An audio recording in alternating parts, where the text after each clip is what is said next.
Every story appears ordinary till you see the core side of it. And what you're looking for is the story behind the news. We bring it to you from Lagos, the commercial capital of Nigeria. Giving you all sides and political stories round the clock. Every detail from the start line to the final whistle. CoreTV News, expanding your view.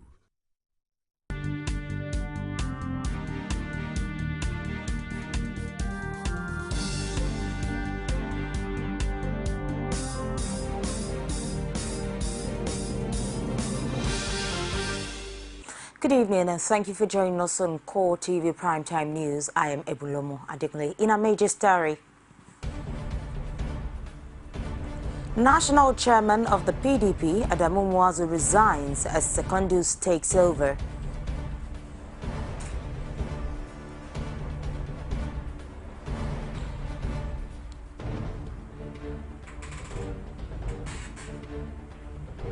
Also in this program, federal government says President-elect Muhammadu Buhari and Vice President-elect Yemi Osinbajo will tour the presidential villa on May 28th.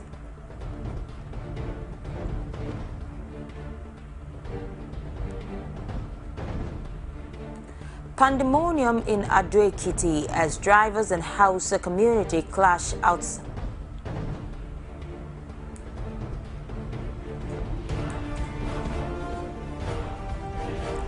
And outside Nigeria, U.S. officials released documents from the bookshelf of late Al-Qaeda leader Osama bin Laden. The national chairman of the People's Democratic Party, Adamu Muazu, has resigned his position. Reasons given for his resignation, according to him, is based on health issues. Muazu has been out of the country on a medical trip. Calls for his resignation had been gaining momentum since the dismal performance of the PDP in the general elections. Prominent among those calling for his resignation are Ayo Fayose, Ekiti State Governor, Babangida Aliyu, Governor of Niger State, and Sule Lamido, Governor of Jigawa State. Fayose is particularly of the opinion that not only did the PDP national chairman not do enough for President Goodluck Jonathan to win the presidential election, he also worked for Muhammadu Buhari of the All Progressives Congress, winner of the election. On different occasions, Muazu had insisted that he would not resign, assuring the public that the PDP and its National Working Committee were in harmony. Jonathan's camp had been suspicious of Muazu's commitment to the re-election of the president. Acting PDP chairman, Deputy National Chairman of the People's Democratic Party, Uche Secondus, is now the party's acting national chairman. This followed the resignation of the party chairman, Adamu Muazu, on what it says is health issues. PDP's National Working Committee has since accepted Muazu's resignation. It has also set up a 7-man disciplinary committee to look into the allegations leveled against party members.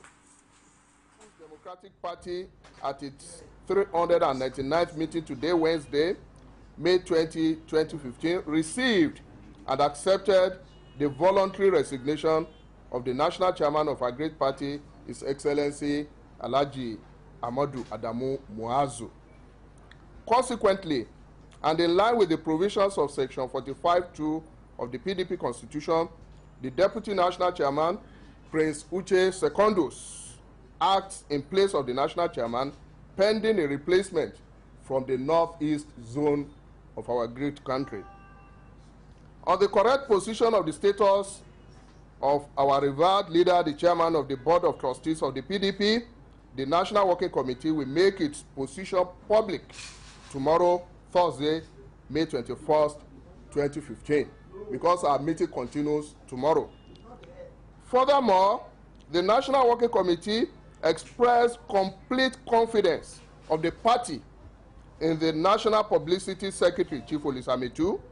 We also commended him for his outstanding performance, exemplary commitment and sacrifices, particularly in the ways and manner with which he conducts the affairs of the Publicity Directorate in projecting the positive image of the party and the government it had the honor of forming.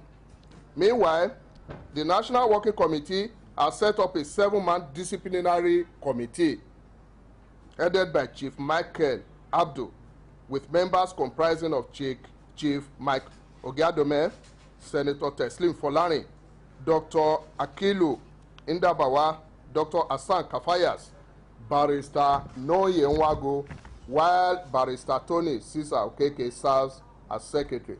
The committee will be inaugurated on Tuesday, May 26, 2015, at the National Secretariat in Wadata Plaza here.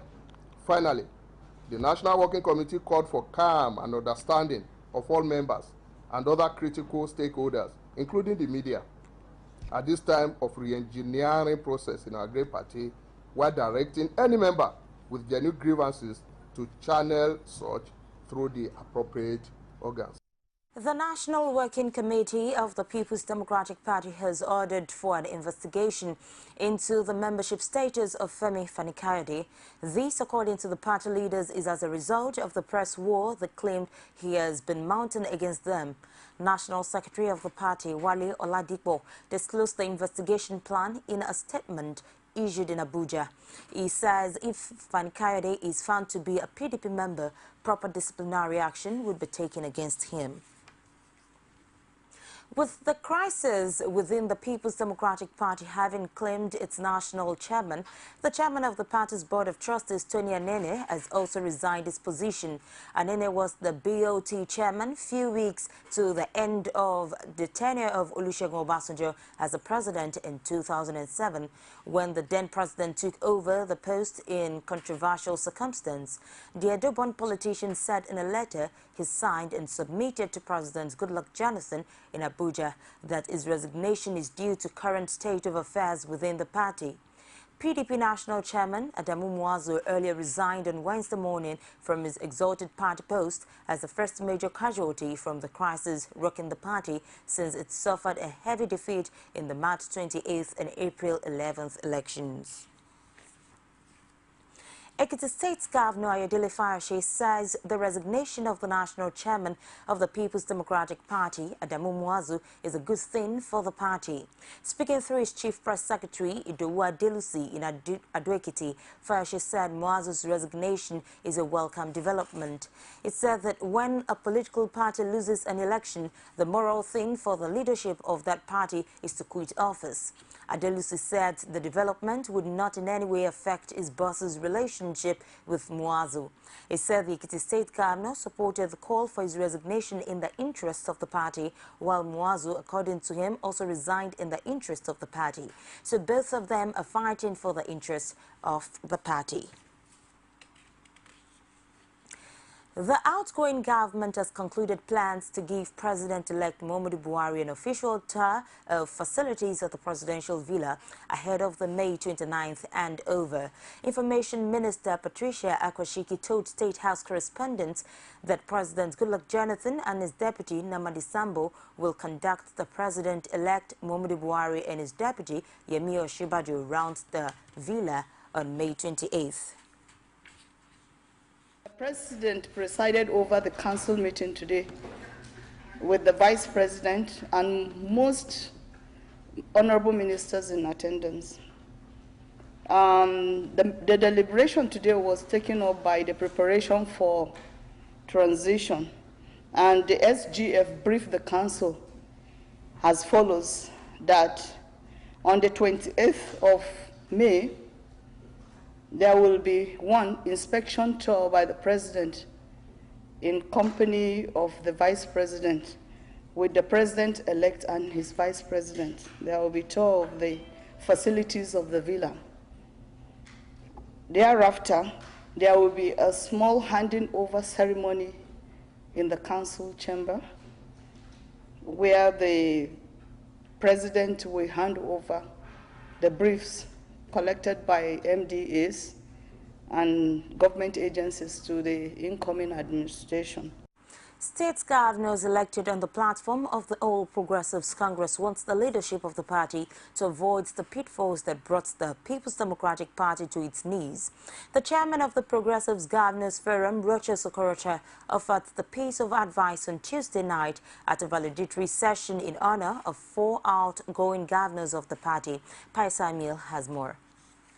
such an event. This is the first formal meeting of the Progressive Governors Forum after the general elections. Now that APC has 22 states and is set to transform to the ruling party, the governors agree that it's time to work because of the huge expectations of Nigerians. We also owe Nigerians a whole great deal to prove to them that the people that have elected are worthy to be so-called leaders of the Federal Republic of Nigeria. Let me assure you on behalf of the Governors Forum of APC that this government cannot fail. We're indeed the last hope of democracy in Nigeria, and we must never fail.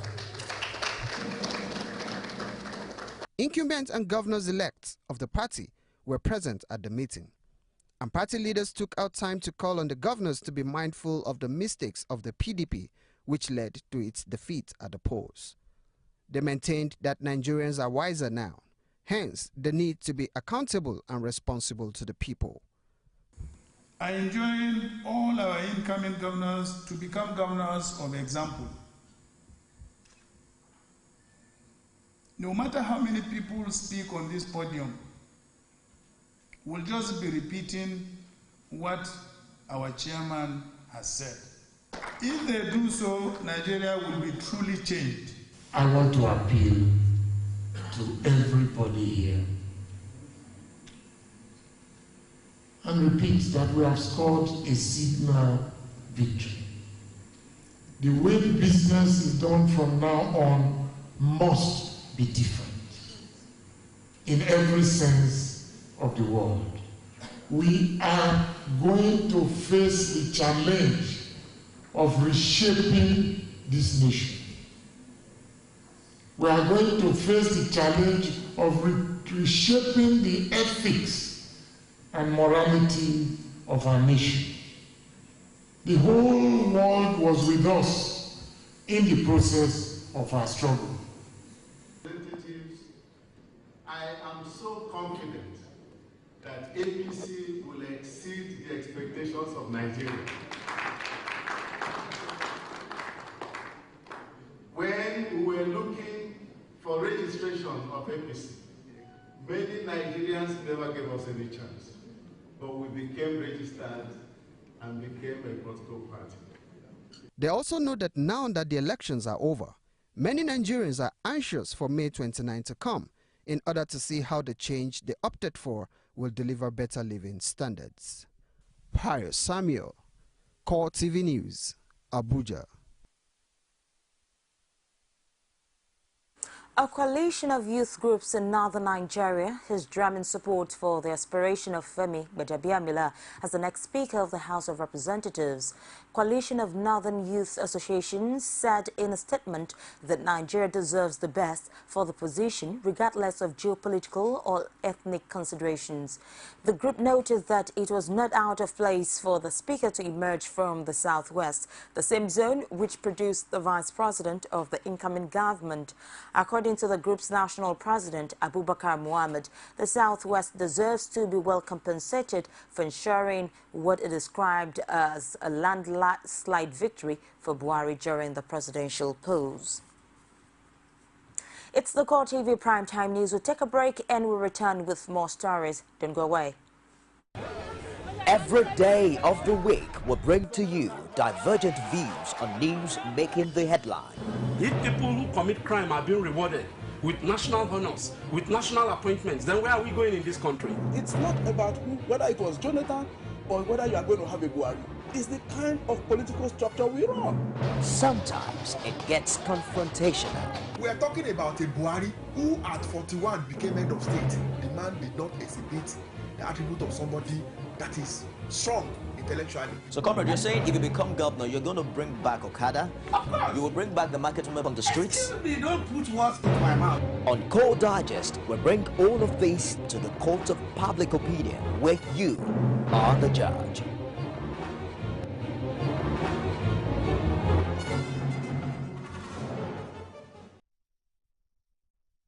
Thanks for staying tuned, and if you're just joining us, it's the CoreTV Primetime News, and here are our major stories. National chairman of the PDP, Adamu Mwazu, resigns as Secondus takes over.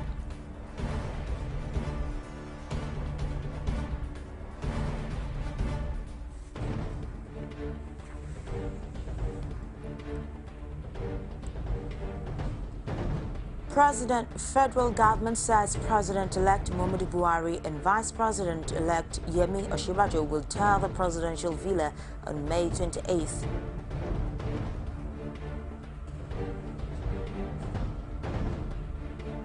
Pandemonium in Ado-Ekiti as drivers and Hausa community clash. And for more on CoreTV News, you can visit our social media platforms on Facebook, facebook.com/CoreTV News. Our Twitter handle at CoreTV News NG. On YouTube, youtube.com/CoreTV, the space the news. A federal high court in Abuja has ordered the Independent National Electoral Commission to nullify the certificate of return issued to Christian Abba for the Ado Okpoku Ogbadibo Federal Constituency seat in the House of Representatives at the forthcoming 8th National Assembly. Justice Adeni Ademola, while delivering judgment in the suit challenging Abba's eligibility to stand for the election, held that the allegation of certificate forgery levied against him by the plaintiff, Hassan Saleh, has been established to be true. Abba was said to have forged an ordinary national diploma certificate in accountancy, purportedly obtained from the Federal Polytechnic, Mubi, in 1985. Justice Ademola said his findings revealed that an earlier judgment of the National and State Assembly Election Petitions Tribunal, sitting in Makodi, delivered on September 6, 2011, and a letter by the Registrar of the Polytechnic, Suleiman Buba, affirmed that the certificate presented by Abba to INEC was forged. The court ordered the Inspector General of Police, Solomon Arase, to immediately commence prosecution of Abba for forgery and perjury. He ordered INEC to issue a fresh certificate of return to Saleh. The court also ordered the incoming Speaker of the 8th National Assembly to swear in Saleh as the member representing Ado Okpoku Ogbadibo Federal Constituency. The court also berated the conductor of the Council for PDP and Abba in the suit, SI Ame, for the frivolous applications and tactics to delay the hearing of the case.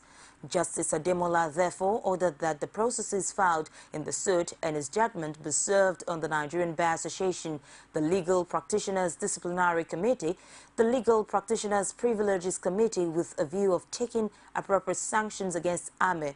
The judge also imposed a 450,000 naira fine on the three defendants, the PDP, INEC and Abba, in favor of the plaintiff. So this is a result of the existing vacuum in the office of the Chief Judge of Rivers State, as well as the President of the Customary Court of Appeal in Rivers State.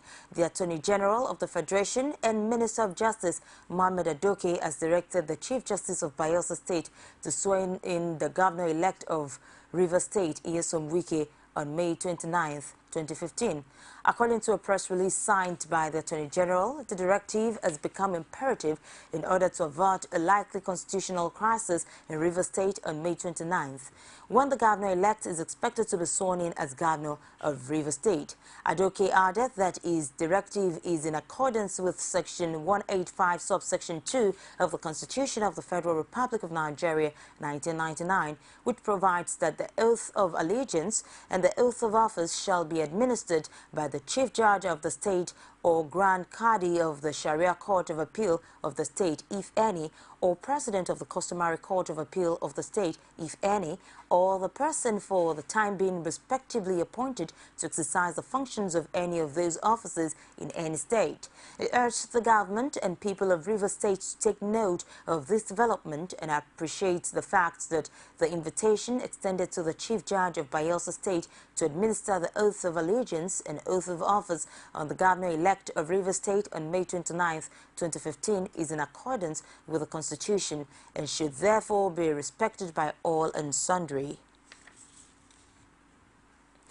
Activist lawyer Festus Keyamo says the Attorney General of the Federation, Mohamed Adoke, is legally correct to direct the Chief Judge of Bayelsa State to swear in Nyesom Wike as Rivers State Governor.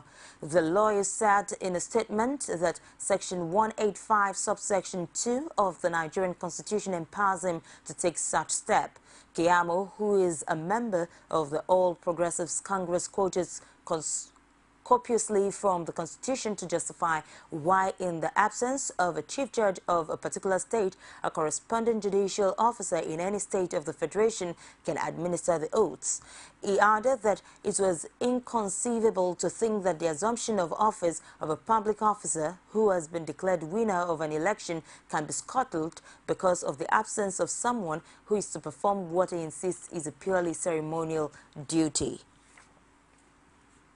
The Senate has held a valedictory session in honor of two of its members, Senator Uche Chukwumerije and Ahmed Zana. Senate leader Victor Ndoma Egba led the tribute with a motion entitled Demise of Uche Chukwumerije and Ahmed Zana, with Senate President David Mark lamenting that it was not the best of time for all senators.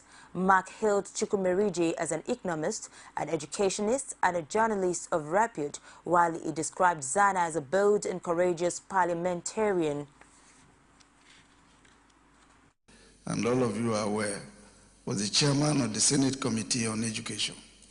He was determined to improve the level of education in this country.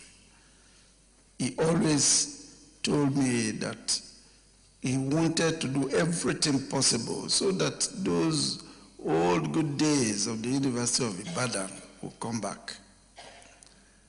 On one of the occasions I asked him, Uche, did you go to the best school in this country? He said, which was the best school? I said, the school is in Zaria. He said, please, I don't want to hear that. You military people are fond of indoctrination. And you want to indoctrinate me, I know where the best school is. It's in Ibadan. But truly, he was passionate about raising the standard of education in this country. Zana, as soon as he came into the Senate, related very closely with me. Again, the testimony given here about Zana's level of the number of things that he was aware of in the activities of Boko Haram is difficult to comprehend. The souls of our departed colleagues rest in perfect peace. Amen. A group of women are embarking on a trek from Kaduna to Abuja to meet with President-elect Muhammadu Buhari. This is in spite of a recent appeal by the incoming president to his supporters to desist from trekking or hitching a ride to the nation's capital to see him. Their leaders said shortly after takeoff that they decided on the long trek to show the president-elect that women are also in support of the incoming government. Amina Nebi has more in this report presented from our studio. These are the women that decided to join the trend that Suleiman Hashimu started when he trekked from Lagos to Abuja. They are happy to set out for Angunwa for a chance to meet the president-elect.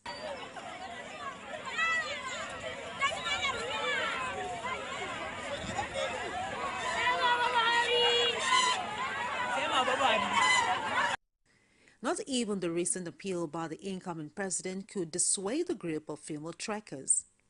Going to Abuja by both Christian and Muslim will bring a positive change to the Muslim and Christians in Nigeria. The destructions we have for years, more than 10 years, between the people we have here is going to be a positive change.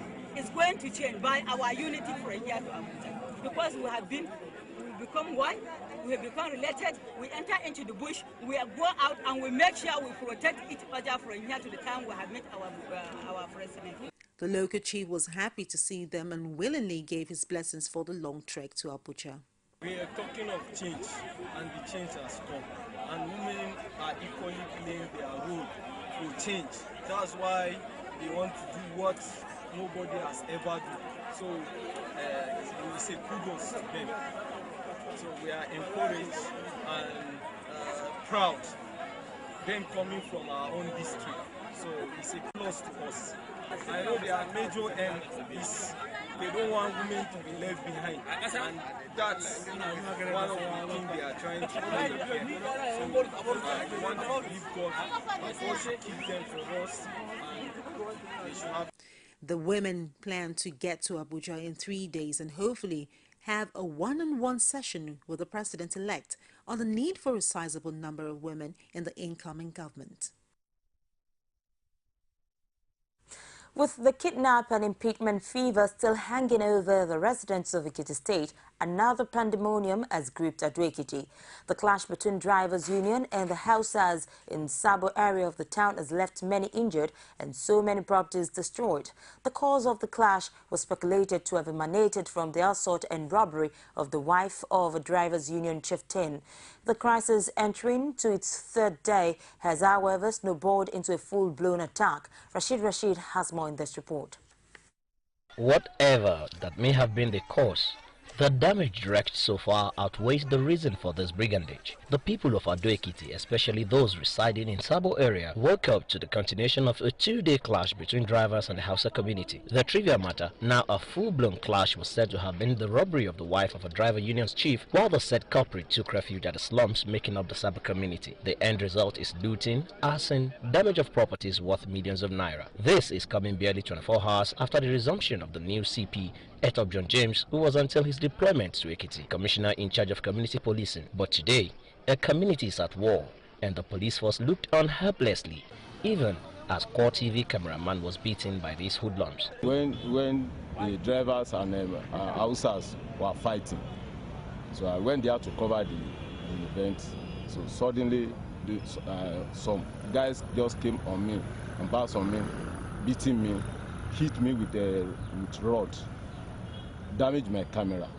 Along the line, the police were there, but when they saw that the thing is get out of hand, they now intervene. The affected traders of Hausa origin and even their counterparts could not hide their dejection over the loss and havoc wreaked in a crisis that paralyzed economic activities in Ado metropolis.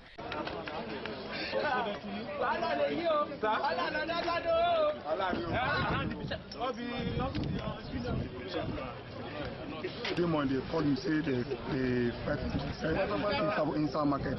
So before I reached I did the spoilers. Yoruba people. They spoil. Who are the people fighting? Yoruba and Hausa. What caused the fight? I don't know. But this fight has been since when? They started. They said the deal, but Ariane say they kill Yoruba, they kill Hausa up. As the crisis rages on, the Ekiti police chief through text message confirmed 4 people injured, while the state government says a committee will be set up to look into the cause of the matter. The police now, they are going to stay there. Okay. And not even now, overnight, they will be there overnight. But now what is you can see them there. In fact, it's a long-standing crisis. It is just between the Hausa people and these hoodlums. So there is no clear-cut reason for such. It's not very clear. And that is why we want to set up a committee to look into this matter, so that it will not happen again. As the police seemed incapacitated, with the state government still thinking of setting up a committee, the hoodlums and the fracas still continue unabated, while other problems rocking the state persists. Rashid, CoreTV News, Ado-Ekiti. Inspector General of Police Solomon Arase has ordered commissioners of police across the states to maintain watertight security around foreign missions. He issued the directive while receiving the Ambassador of Republic of Ireland, Sean Hoy, at the force headquarters.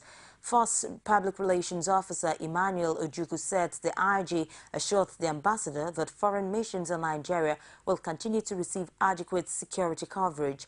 The ambassador, who was at the force headquarters on a working visit, used the occasion to congratulate the Inspector General of Police on his appointment and held discussion with the police leadership on areas of interest of his mission. The Inspector General of Police, Solomon Arasi, has promoted long-overdue officers in Anambra State while on a recent visit to the state. The IGP also commended the state governor, Willie Obiano's police partnership, which has helped curb crime rates in the state. The IGP commissioned the state-of-the-art communication and control room base for the joint operation team built by the Anambra State government from inspecting the building. The IGP held a familiarization meeting with his men and other security chiefs in the state who were on ground to welcome him. He commended their team's spirit in fighting crime in the state and urged them to continue, assuring them of his continued support.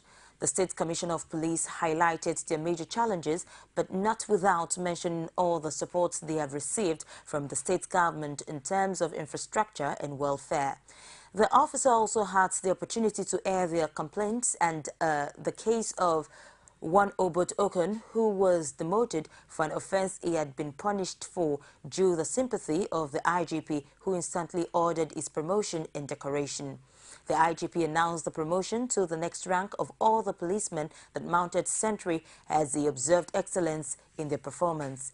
In his response, the governor, Obiano, says his priority was to get Anambra State to the level of being the safest state in the country. For that would not only bring peace and stability, but for meaningful development. A federal high court in Abuja has fixed June 2nd and 3rd to determine whether the statement tendered against Aminu Oguche, the alleged mastermind of the 2014 Yaya bus terminal bombing, and 5 others was obtained under duress. Prosecution counsel Mohammed Diri tendered an exhibit written confessions allegedly made by the accused persons during interrogation with officials of Department of State Service. But defense counsel Ahmed Raji urged the court not to admit the alleged statement made in Hausa and English on the grounds that the suspects were beaten and tortured. The trial judge, Justice Ahmed Mohammed, in a short ruling, ordered for trial within trial to determine whether the suspects continued giving evidence, confession. And then the prosecutor sought to tender the confessional statement, the alleged confessional statement of the accused persons. And then we took objections on the ground that the statements were made under torture, coercion, and then they were not voluntary. And the court, in its wisdom, now adjourned to determine the voluntariness or otherwise of those confessional statements to the 2nd and 3rd of June 2015.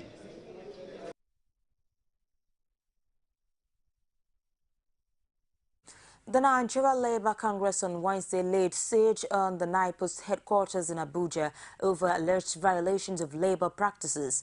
The grievances, according to organised labour, include alleged wrongful remittance of dues meant for junior postal workers to the senior staff union. Basiaye witnessed the early morning disruption of work at the NIPO's headquarters. These are aggrieved postal workers and NLC leaders who have decided to shut down operations at NIPO's headquarters in Abuja. They came in their numbers, dancing and carrying placards with different inscriptions. But this other group has a different agenda.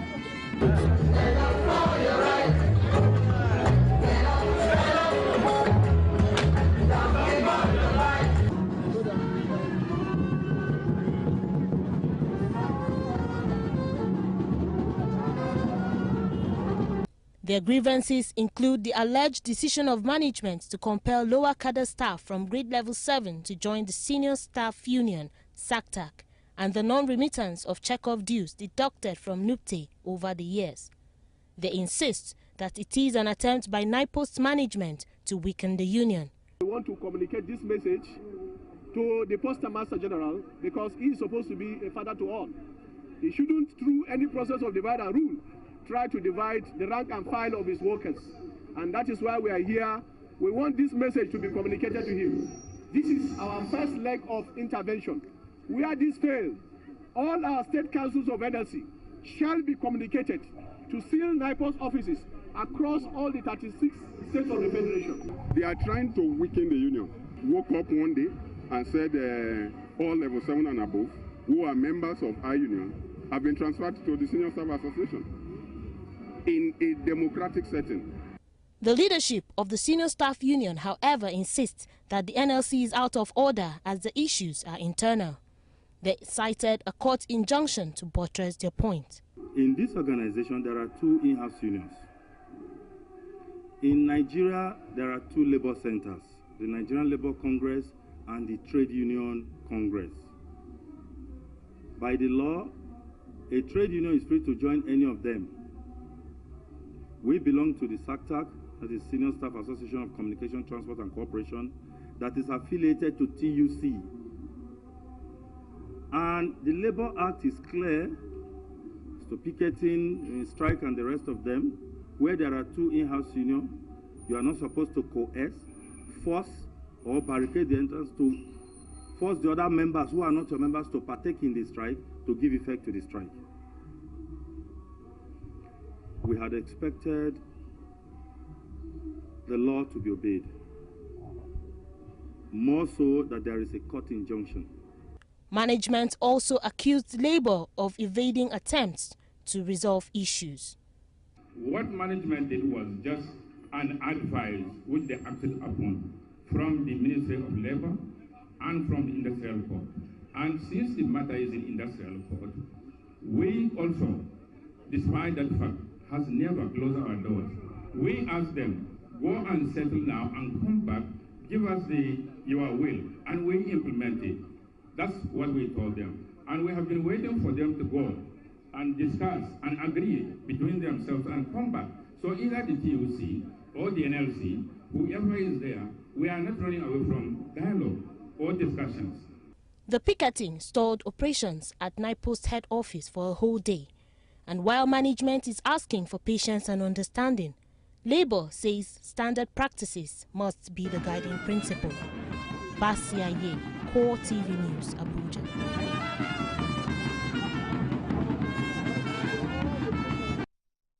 The federal government has approved the conversion of 4 colleges of education to universities of education. The decision was taken on Wednesday at the Federal Executive Council meeting presided over by President Goodluck Jonathan. Minister of Education Ibrahim Shekarau, who disclosed this at the end of the meeting, said the government is also setting up a Federal University of Health Services, Otukpo.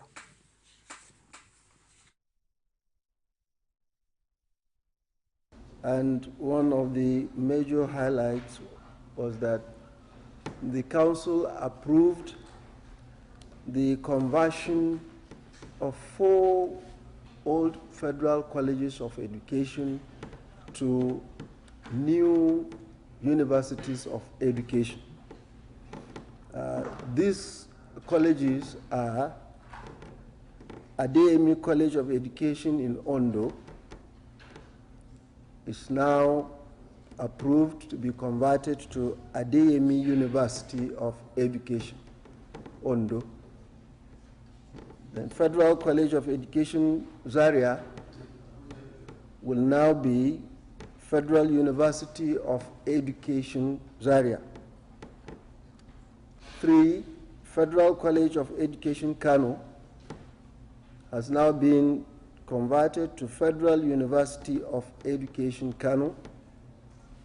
And 4, Alvan Ikoku College of Education, Owerri, is now approved as a university to be known as Alvan Ikoku University of Education. Then secondly, a brand new University of Health Sciences has also been approved and established. This is the Federal University of Health Sciences, Otukpo, in Benue State. Now, before then, this institution had been Medical Health Sciences College under the Federal University of Agriculture, Makadi. It has been granted an autonomy of its own now as part of the continuous effort to ensure quality graduates into the various fields of the medicine and the sciences. So, Council has granted approval for the establishment of Federal University of Health Sciences, Otukpo. Lagos Metropolitan Area Transport Authority, Lamata, has fulfilled its promise of rebuilding better stalls for traders whose stalls and shops were destroyed during the construction of the BRT lanes at Ikorodu.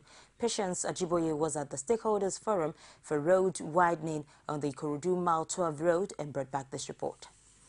Traders at the Ikorodu roundabout in Ikorodu town have had their joy doubled following the fulfillment of Lamata and the Lagos State government in the construction of better stalls for them, as promised after the stalls were destroyed. The traders who used to occupy makeshift stalls on the road and were a major cause of traffic jam on the road were evacuated in the year 2012 to allow the construction of BRT lanes.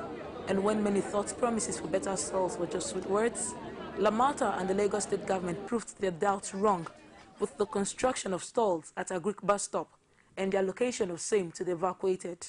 They expressed their joy at the goodwill reached out to them. I'm feeling very well. Then try. And then do well. Yes, then do well.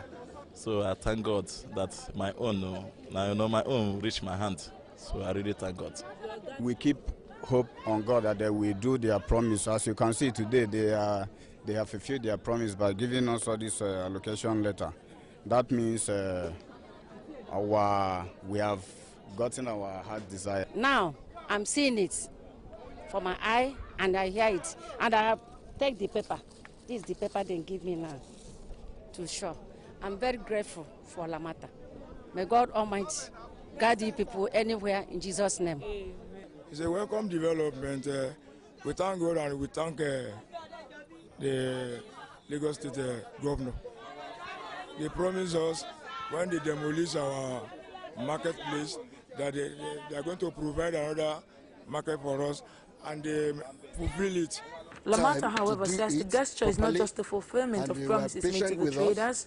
It is to make sure that the project of ensuring smooth traffic on the Ikorodu Mile 12 road is fully actualized, adding that the new stalls are given free of charge and with power and water supply, as well as parking lots and a crèche. The market was a major obstruction. People park to buy their wares. The market actually was encroaching on the road, but now we believe that will be gone with this new market we built for them. With traders put off the Ikorodu Mile 12 road and situated in better organized stalls, it is certainly the beginning of the end of heavy traffic on the axis. Patience Ajiboye, CoreTV News, Lagos. It's the CoreTV Primetime News. We'll take another break and return with business, sports and other stories outside Nigeria. You know, Angela, that's a very difficult question. It is difficult to respond to that question. Angela, that's a great question. Great question, Angela. Angela, that is a very great question. That's a great question, Angela. Okay, that's a great question. Yeah, very good question. That's a good question. That's a good question. That's an interesting question. This is an interesting question you pose. 60 Minutes with Angela. Again, answers to every question you always wanted to ask.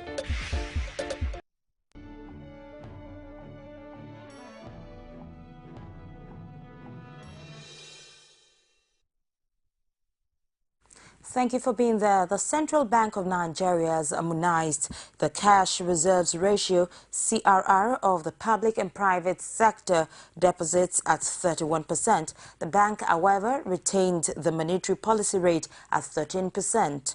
CBN Governor Godwin Emefiele, who announced this after the monthly monetary policy meeting, said the harmonization was necessary to curb abuse and improve the efficacy of monetary policy. He explained that the committee also considered that the current discriminatory CRR on public and private sector deposits will not only constrain the policy space, but could also inspire moral hazards by private market participants. When we closed the official foreign exchange market, we were very clear that said that we would allow the interbank market to operate and remain robust. And we've taken a couple of actions that is meant to increase the liquidity in the interbank market. We also said that what central bank will do from time to time is to come in and intervene to meet the demand for foreign exchange depending on the direction of exchange rate. So CBN is just only a participant in the interbank market. Bank customers are free to go to any of their banks and buy foreign exchange, and those banks will quote for foreign exchange in the interbank market. We only come in from time to time to intervene. But what we found is that almost on a daily basis, bank customers expect that central bank must intervene. It is not possible for central bank to intervene on a daily basis. But we will try as much as possible to ensure that all demand is met. The Central Bank of Nigeria holds a Treasury bills primary auction on Wednesday.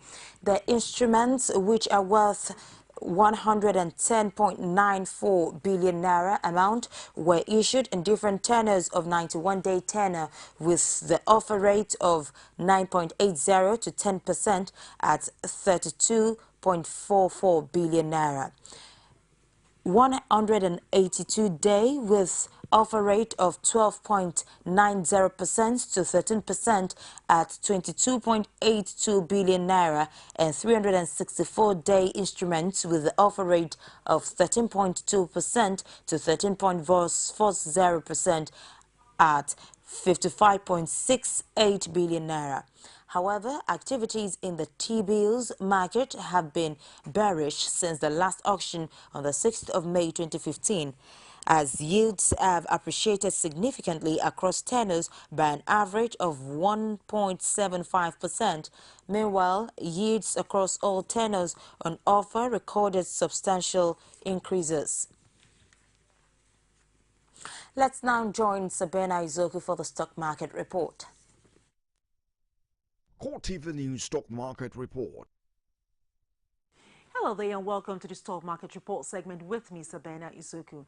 The equities market on the floor of the Nigerian Stock Exchange ended on a negative note today as the Nigerian All-Shares Index depreciated by 0.50% to close at 34,533.40 basis points. The market capitalization declined to close at 11.73 trillion naira. In all, a total volume of 1.8 billion units of shares valued at 5.4 billion naira were exchanged in 4,797 deals. And on the gainer side, Mobil topped the chart to close at 154 naira with a price difference of 3 naira, followed by Nigerian Breweries, Ashika Cement, Skybank, and Owando Oil. And on the flip side, Nestle topped the chart, followed by 40 Oil, Beta Glass, Presco, and NCR. For the top trade, Lasaco topped the chart, followed by Skybank, United Bank for Africa, Access Bank, and First Bank of Nigerian Holdings. And just before we wrap up the stock market report, here is the currency trade for today. I am Sabina Isoku.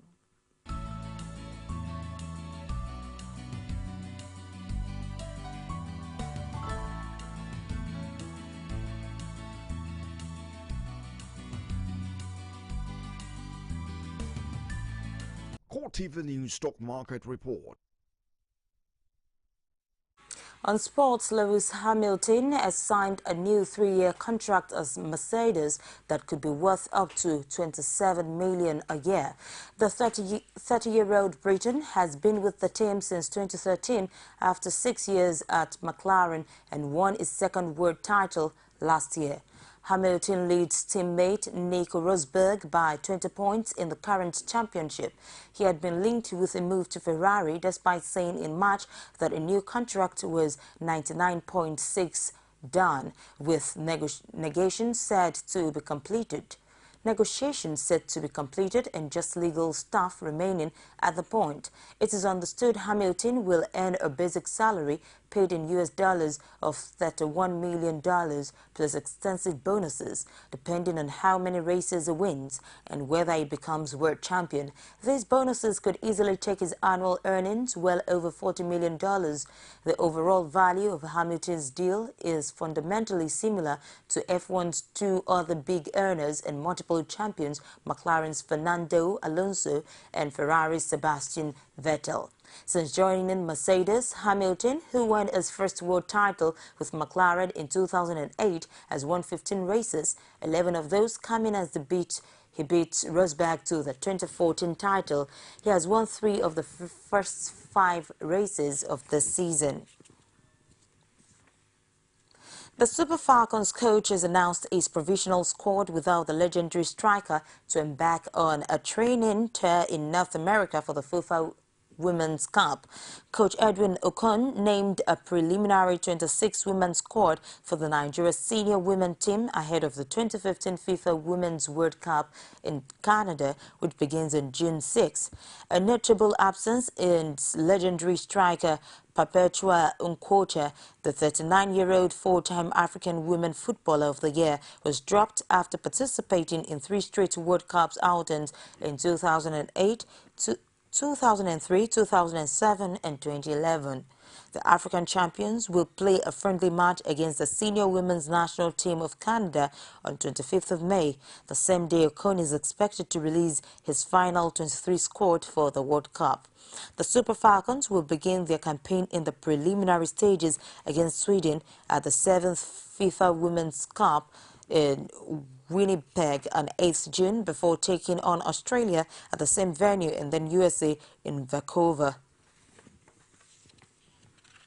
The Athletic Federation of Nigeria has downplayed any challenge the recently approved IAAF standards will pose for Nigeria ahead of the Olympics next year, saying the athletes have shown signs of improvement that can qualify them for the Games. Single entry standards for each gender rather than A and B standards were approved by the World Body last month.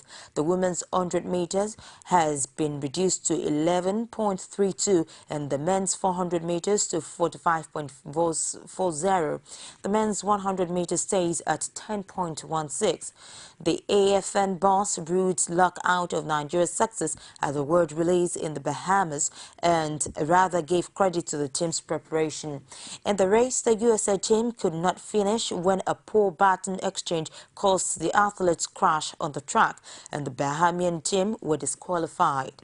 Ogba, who was impressed with the performances of the Nigerian-born athletes in the IAAF Diamond League, said the door would remain open to any of them that decides to switch allegiance to Nigeria.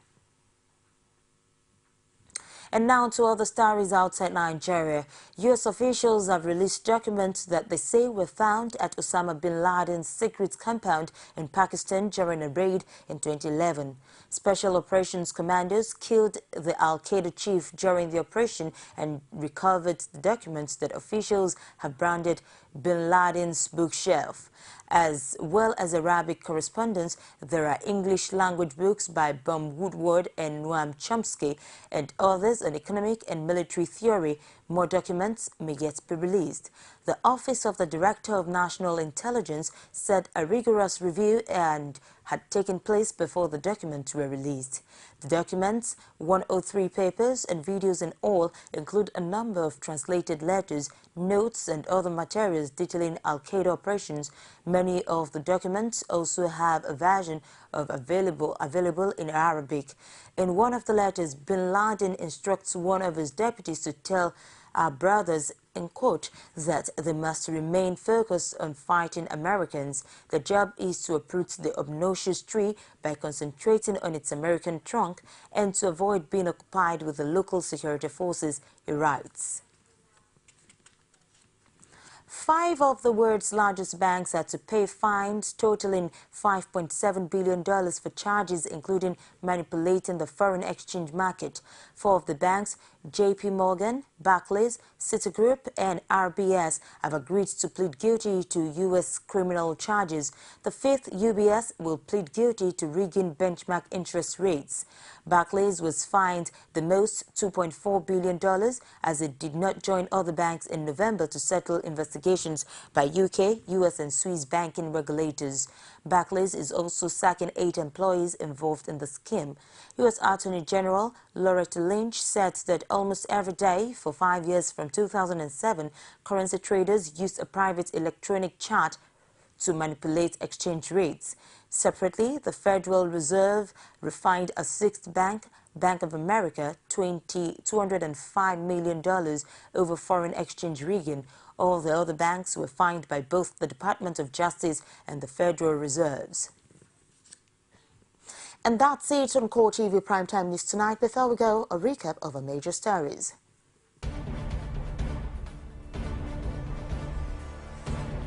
National chairman of the PDP, Adamu Mwazu, is resigned as seconders took over.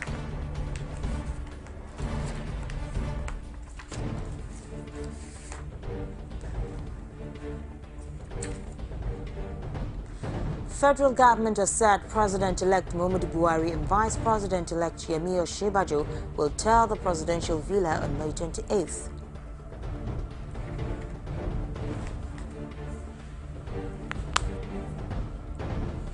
There was pandemonium in Ado-Ekiti as drivers and Hausa community clashed. Many thanks for staying with us tonight, and on behalf of the entire news crew, I am Ebulomo Adekuni saying have a pleasant night rest.